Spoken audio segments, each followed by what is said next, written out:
आज की कहानी का शीर्षक है बुद्धि का सौदागर। प्राचीन समय की बात है। गुजरात के एक छोटे से गांव में एक निर्धन लड़का रहता। उसके माता पिता नहीं थे। गांव में उसके पास आजीविका का कोई साधन नहीं था, परंतु वह बहुत बुद्धिमान था। अपने पिता से उसने काम की कई बातें सीखी थी। एक दिन उसके दिमाग में एक अद्भुत विचार आया। उसने शहर जाने की ठान ली। शहर जाकर उसने एक सस्ती सी दुकान किराए पर ले ली और दुकान के बाहर एक बोर्ड लगा दिया जिस पर लिखा था, बुद्धि का सौदागर, यहाँ बुद्धि बिकती है। लड़के की दुकान के आसपास फल, सब्जियां, कपड़े, जेवर, मेवे और रोजमर्रा की चीजों की कई दुकानें थीं। सारे दुकानदार उस लड़के की खिल्ली उड़ाते, भाई ये दुकान तो बड़े गजब की है, अब तो अक्ल भी बिकाऊ हो गई है। लड़का उनकी बातों की कोई परवाह नहीं करता।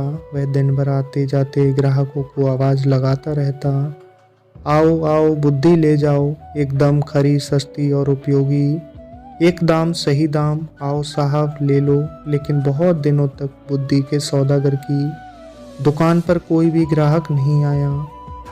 एक दिन उसने दुकान बंद करने का निश्चय कर लिया। तभी एक धनी सेठ का मूर्ख लड़का उसकी दुकान की ओर से गुजरा। उसे समझ नहीं आया कि यह कैसी दुकान है, कोई फल या सब्जी होगी। मेरे पिता मुझे हमेशा निर्बुद्धि और मूर्ख कहते रहते हैं, क्यों ना थोड़ी बुद्धि खरीद लूं। यह सोचकर उसने सौदागर लड़के से कहा, एक शेर बुद्धि के कितने पैसे लोगे?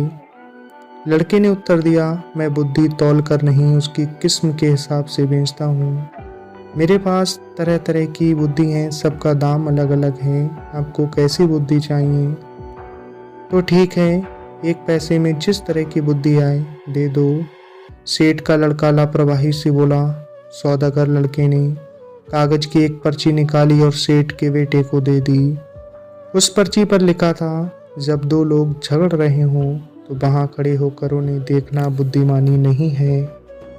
सेठ का बेटा खुशी खुशी घर पहुंचा और अपने पिता को कागज की पर्ची देते हुए बोला, देखिए पिताजी, मैं एक पैसे में अक्ल खरीद कर लाया हूँ।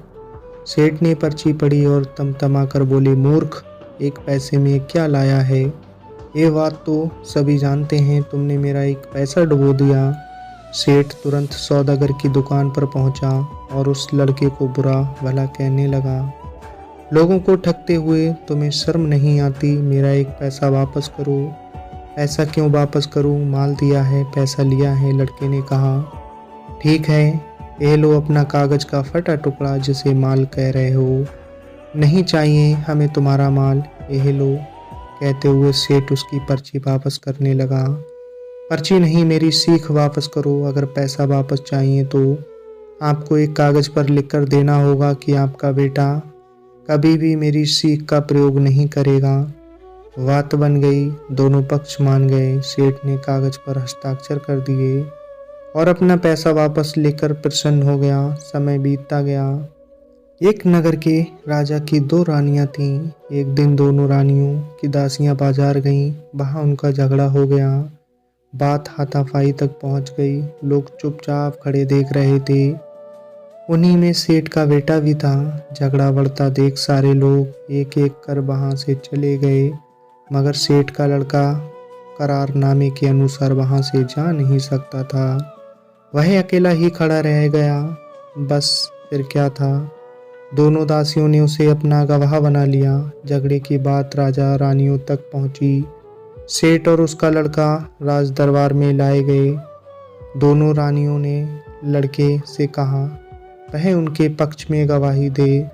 सेठ और उसके बेटे के तो होश उड़ गए।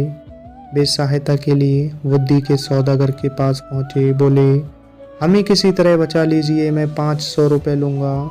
लड़के ने कहा, ठीक है, ये लो 500 रुपये। सेठ ने तुरंत 500 रुपये निकाल कर सौदागर को दे दिए। देखो, जब गवाही देने के लिए बुलाया जाए तो पागलों की तरह व्यवहार करना। बुद्धि के सौदागर ने उपाय बताया। सेठ के बेटे ने वैसा ही किया। राजा ने उसे पागल समझकर महल के बाहर निकाल दिया। इसी तरह की एक दो घटनाएं और हो गईं। बुद्धि के सौदागर की चर्चा राजा के कानों में भी पड़ी। राजा ने उसे बुलवाया और पूछा, सुना है तुम बुद्धि बेचते हो, क्या तुम्हारे पास बेचने के लिए और बुद्धि है? जी हुजूर, आपके काम की तो बहुत है, लेकिन 1 लाख रुपए लूँगा। सौदागर लड़के ने कुछ हिचकिचाते हुए कहा, तुम्हें 1 लाख रुपए ही दिए जाएंगे, तुम पहले बुद्धि तो दो। राजा बोले। सौदागर ने एक पर्ची राजा को दे दी। राजा ने पर्ची खोलकर पढ़ी।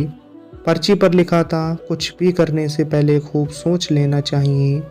राजा को ये बात बहुत पसंद आई। उन्होंने अपने तकिए के गिलाफ पर, पर्दों पर, अपने कक्ष की दीवारों पर, अपने बर्तनों पर इस वाक्य को लिखवा दिया, जिससे वह इस बहुमूल्य बात को कभी ना भूलें और ना ही कोई और भूल सके। एक बार राजा बहुत बीमार पड़ गया। राजा के एक मंत्री ने वैद्य के साथ मिलकर षड्यंत्र रचा और उनकी दवा में विष मिलाकर ले आए।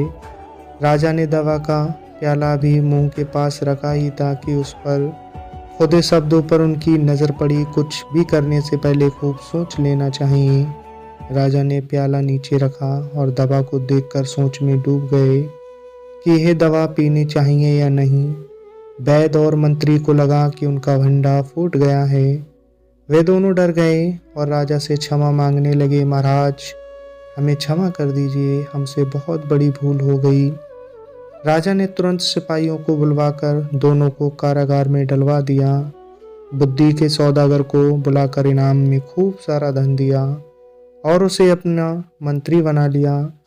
तो दोस्तों, ये थी एक सीख कि कुछ भी करने से पहले खूब सोच समझकर फैसला लेना चाहिए। दोस्तों, एक लड़का जो बुद्धि का सौदागर था, जिसकी सीख से लोगों की जिंदगियां संभल गईं। तो आपको कैसी लगी ये कहानी? बस इतनी सी थी।